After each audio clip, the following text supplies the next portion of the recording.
London Calling. This is London Calling.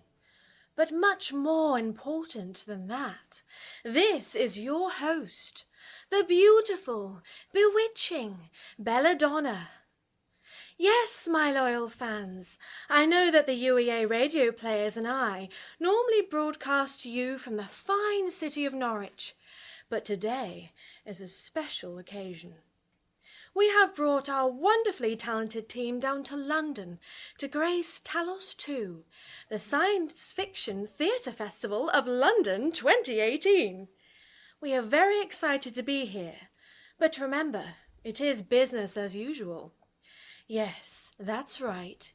You, me, and a microphone as we venture into your imagination.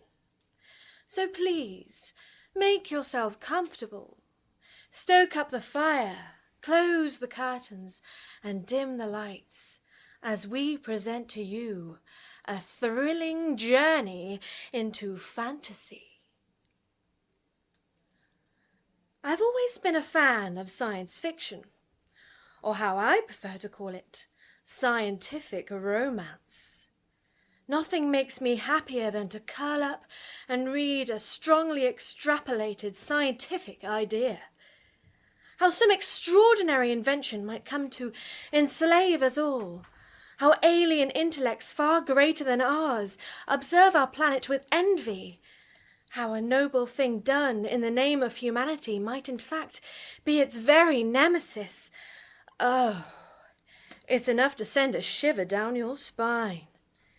But my dear, dear listeners, that is what you expect from me, isn't it? These thrilling stories are nothing new. In fact, the dark side of innovation and the unknown fate that the future holds have always been anxieties that tap, tap, tap on our shoulder. I shall show you what I mean. Let us share one of the oldest stories of all, back to the world of Greek legend. Sit comfortably and listen to the story of Prometheus and Pandora.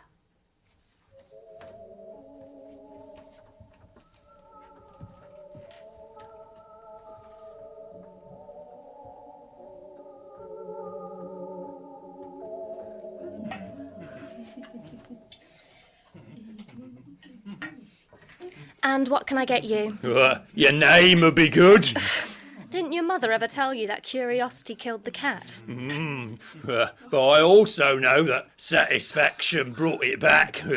Well, how's this? I'll get you a pint and tell you a story, and after that you can decide if you still want my name. Oh, yeah. Well, I do like a good bedtime story. I bet you do. Once there were gods, and there were titans, and they fought like men fight now. They fought for power, not for peace.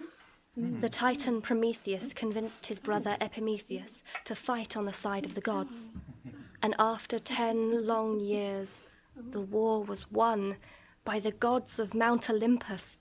Zeus, the leader of the gods, wanted to thank the brothers, so he gave them each a task.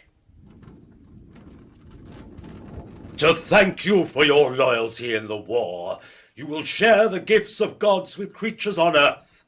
Prometheus, I bestow upon you the task of creating men in my image, and Epimetheus, gifting creatures their qualities. Prometheus moulded men out of clay, and the goddess Athena breathed life into the creatures. Brother, what gifts do you have left for man? However, Epimetheus had already given out all of the gifts. Prometheus could only give to man the ability to stand upright like the gods and the gift of fire. He believed, however, that man had a greater purpose. He loved man more than he loved the Olympians, as they had banished most of his family to Tartarus. Zeus told Prometheus that man must also gift to the gods a portion of each animal he kills. So Prometheus made 2 piles. In one pile were hidden bones hidden beneath juicy bits of fat. In the other pile, a piece of the animal's skin hid the best bits of meat. Of course, Zeus picked the pile topped with fat. Once he discovered that he was left with nothing but bones, he was furious. But because Zeus had given his word to Prometheus, he had to accept this as his future share of the offerings. You have tested my intelligence. Do you value man over gods? Answer me. As a punishment, Zeus took fire away from man. And so Prometheus betrayed the gods once more. He lit a torch from the sun and brought it down to earth so that man could again have fire. This only enraged Zeus further, and he decided to inflict a terrible punishment upon Prometheus and man. Zeus ordered his 2 servants, Force and Violence, to capture Prometheus. They took him to the mountains and bound him to a rock with unbreakable chains. Every night, he would be attacked by a giant eagle who would tear out his liver. But every day, it grew back again. To punish man, Zeus used the other gods to help him create a beautiful mortal. The gods gave this mortal many gifts of wealth, but Zeus had Hermes give her a deceptive heart and a lying tongue. They named her Pandora. The final gift they gave her was a jar that she was forbidden to open. Prometheus had warned Epimetheus not to accept any gifts from Zeus, but Epimetheus was blinded by her beauty. So Zeus sent her down to Epimetheus, who was currently living among man. How is a beautiful girl a punishment? The jar Pandora had been forbidden to open soon became too much of a curiosity for her to bear, and so she opened it. By opening the jar, she released evils upon man, sorrows, plagues, wars. It was a consequence of Prometheus seeking enlightenment and power. Well, how did man cope? At the bottom of her jar, there was hope, and that hope escaped with everything else to help man continue through all the struggle she brought with her. Do you still want to know my name? Well, someone as beautiful as you, well, it'd be cruel for you not to tell me. You remember that hope at the bottom of my jar? Yeah? That's all you're getting.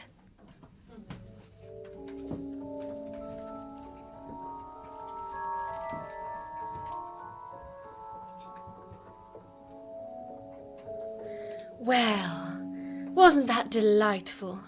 Not the bit about the liver being pecked out for all eternity, obviously. Oh, I love a bit of playfulness. Pandora's a full-blooded woman after my own heart. Nothing wrong with keeping them in suspense, my dear.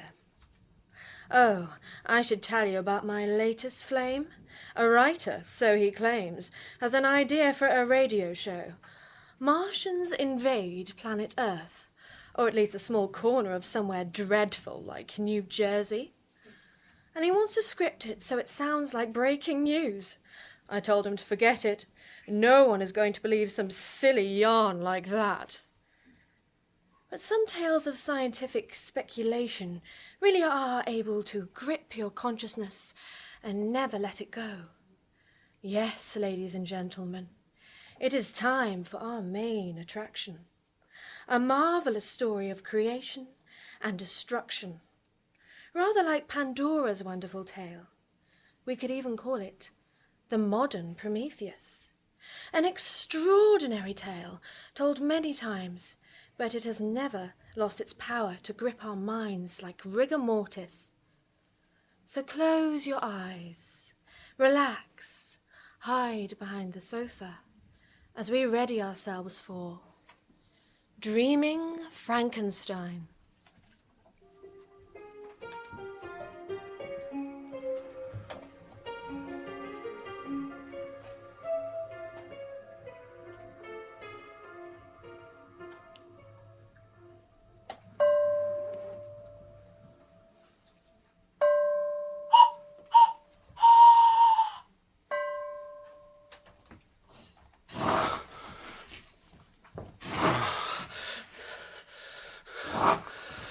So much to be done. The step science has already taken end here. I'll have to do this alone. I'll achieve more, far more than anyone before me. I'll make Elizabeth proud. The modern masters promise nothing, but I'll show them their mistakes. I'll pioneer a new way. I'll unfold to the world the deepest mysteries of creation.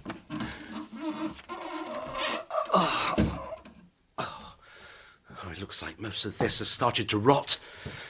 Perhaps there are some parts worthy of salvage.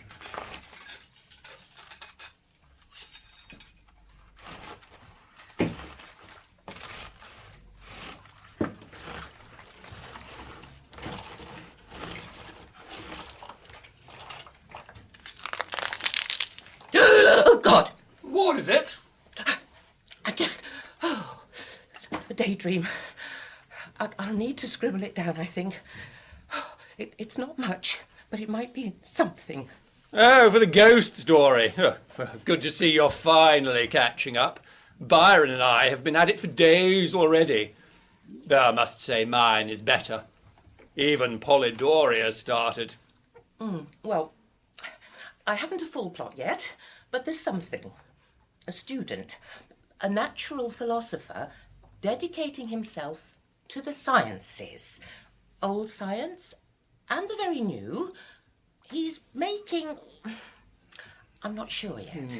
Seems like a solid foundation to me. Perhaps you might stand a chance of winning our little challenge? Now, put it down for the moment. Byron wants to meet us on the lake. Will there be wine? As always.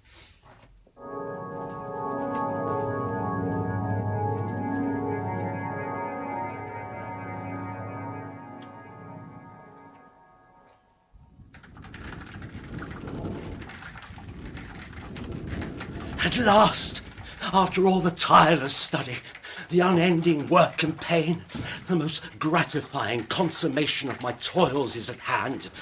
It's time, the dawn of a new species, this new race of men to whom I will stand as creator and source.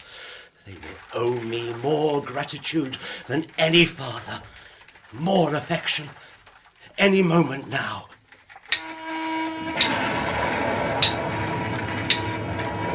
The months of effort, the solitude, all of it slavery to my cause. This is more than mere artistry. It is the very act of creation. I know where life comes from. It will have come from me. Any moment now. Any moment.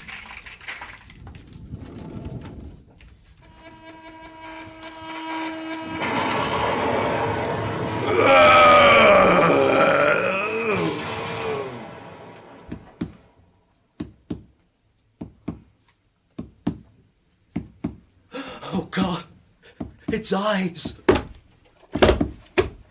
Putrefied eyes. Such a thing as Dante could not have conceived.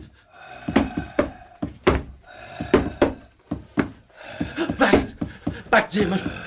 What have I created? God, have mercy on me. What have I done?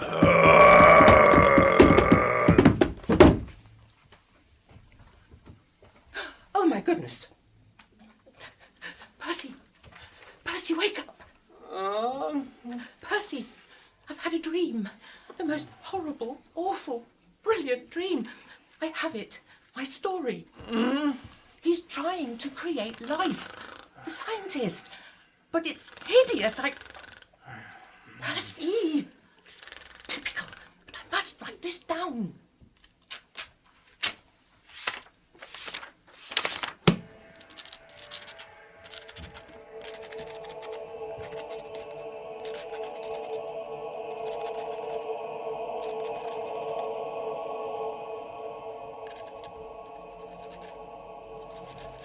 And so Frankenstein manages to wake the creature, but he's disgusted by it. He's done everything he wanted, discovered the source of life, and succeeded in creating it himself. But he hasn't done it right. It's monstrous. And you don't think that's a bit, far-fetched? Even for a horror story? These things need to be grounded in something to appear plausible. But it is. Galvanism, electricity, surgery, the mix of the old and the new. It's every facet of scientific study combined. What, and in some college somewhere, some mad, raving student is pillaging graveyards and stitching corpse parts to each other? Oh, somebody would notice, Mary love. He's not a madman. He's misguided, not superstitious enough, frantic, desperate to leave a mark. He works at night in the apartments afforded to him by his father's wealth. Well, write it down, I suppose. I'm sure Polidori can help with the details.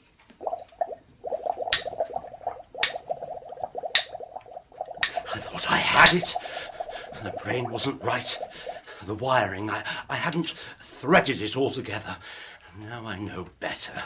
No substitute for a human mind.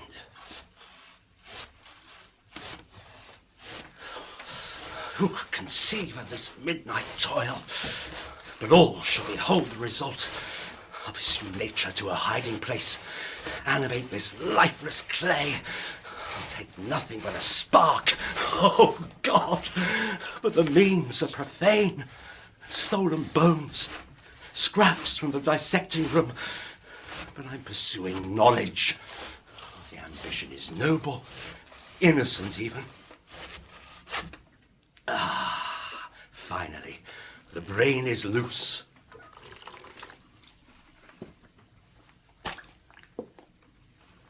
You will be perfect, my creature. I found you the most beautiful features, and with a delicate hand I shall put them together, and you will be ready.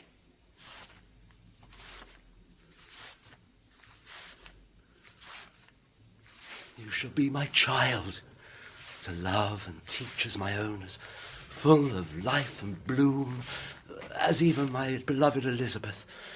You shall meet her one day, you know, and her boundless love will engulf you.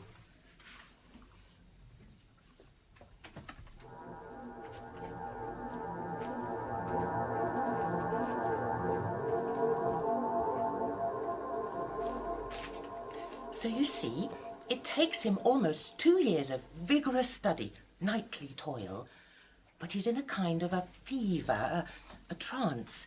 He stitches it together out of dead things and brings it to life. Have you been writing all night?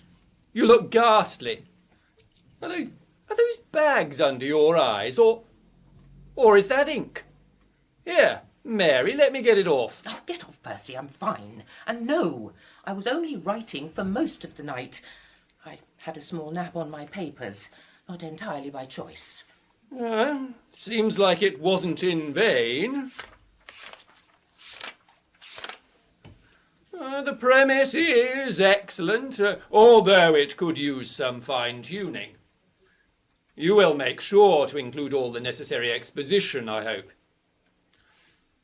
But what happens next? Surely he achieves his purpose, and even if the creature is monstrous, it's a marvel. Of course, but Victor can't bear it. He abandons it. What creature could stand to be abandoned by their creator and remain entirely sane, entirely moral? The monster is twisted and vows revenge, pursues Victor over continents. He lives in fear for half his life until, eventually... Eventually what? Things must come to their gruesome conclusion.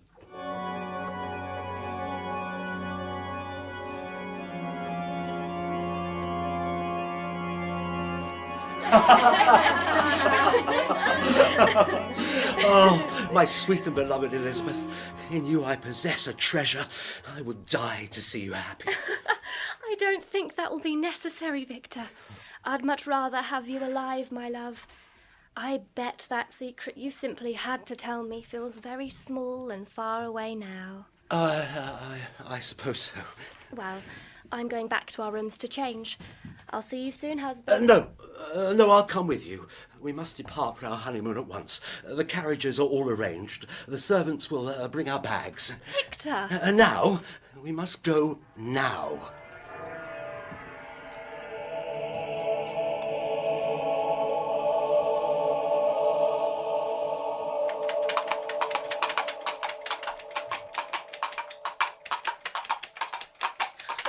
villa, look. There it is, the villa. Oh, it's enormous. We'll need 12 children to fill it. We shall be so happy. Oh, if I could only have peace and freedom from despair for a single day, I would have everything, my love. Oh, dear Victor, be happy.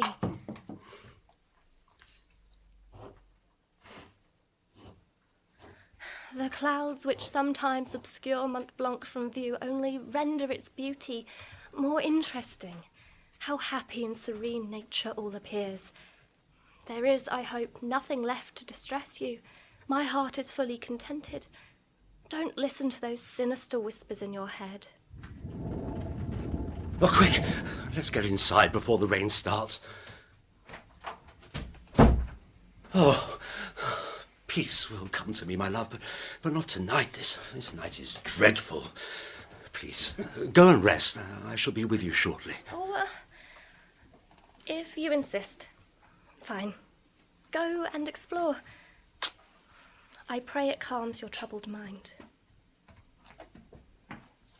I have to search the place. I have to find him. He must be here somewhere. I have to...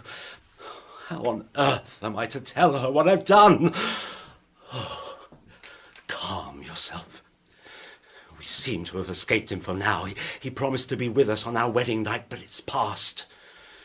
We might be safe. Just for this moment. Elizabeth! Elizabeth!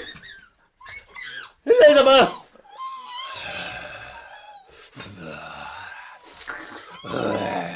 Let her go! It's me you want, not her! Elizabeth!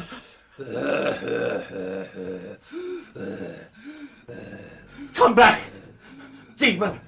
Face me! You destroy all that you touch! Oh. Elizabeth, no. Oh, no. Have you not taken enough from me, monster? The purity of my ambition, every shred of sunlight and beauty that I found in this world, all thwarted in you. And now my future, my love, my Elizabeth, dead by your hand. I have to stop you myself.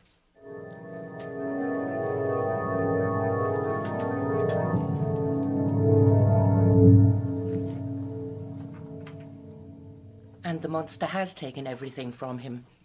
At last he should be satisfied. Victor should be free. He should finally be free with nothing left to lose but his own life, a life he wouldn't wish upon an enemy. But the monster is his child, his creation, his responsibility.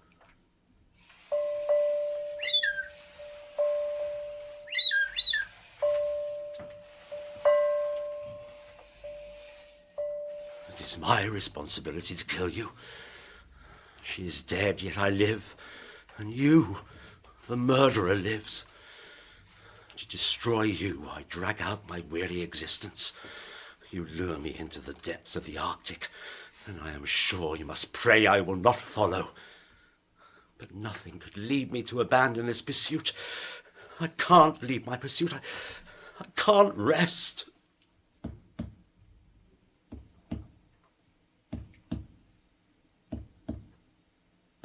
Not while this creature is still in the world. This dear revenge will be executed. He must pursue the demon who caused his misery until he... Or I perish in mortal conflict. For this purpose I will preserve my life and behold the sun again. Tread the green herbage of the earth, which otherwise should vanish from my eyes forever. And I call on you... Spirits of the dead, and on you, wandering ministers of vengeance. To aid and conduct me in my work. Let the cursed and hellish monster drink deep of agony. Let him feel the despair that torments me now. And Victor continues, tormented, swept up in his revenge, unfulfilled and unforgiven. He has sinned abominably, but he cannot stop. He must pursue and destroy the being to whom I gave existence. Then my lot on earth will be fulfilled, and I must die. Oh God, I once had a high destiny.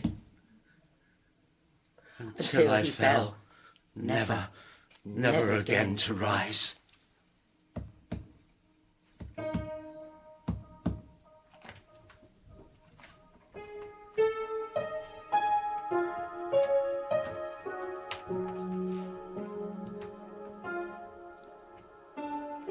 My dear Mary Shelley, such a formidable talent. Surrounded by Percy Shelley and Lord Byron, those passionate, charismatic egomaniacs, and all that writing that went on, poetry, essays, stories, quite prolific. I wonder if you knew your story would be the most famous work of all. Well, I do hope you have enjoyed our little broadcast live from London. What do you mean our little Frankenstein story has frightened you? It's all just a bit of fun. I mean, people might dig up bodies. You hear of it all the time, and some dreadful things go on in operating theatres, or so I hear. But no one has been able to reanimate the dead. Well, not yet, anyway. Best thing to do, my dear listeners, is lock your doors tight and stay inside with me, the beautiful, bedeviling, bewitching belladonna. I shall keep you good company, and when it's time for bed and you fall asleep, I shall see you in your dreams. Good night, sleep tight. Don't let the monsters bite.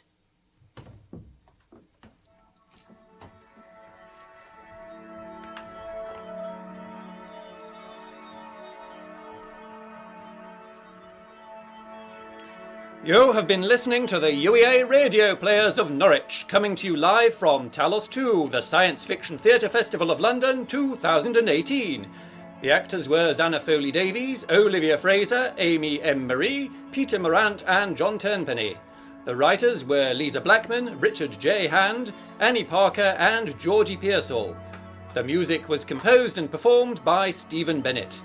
The Foley artists were Lisa Blackman and Bo Jong.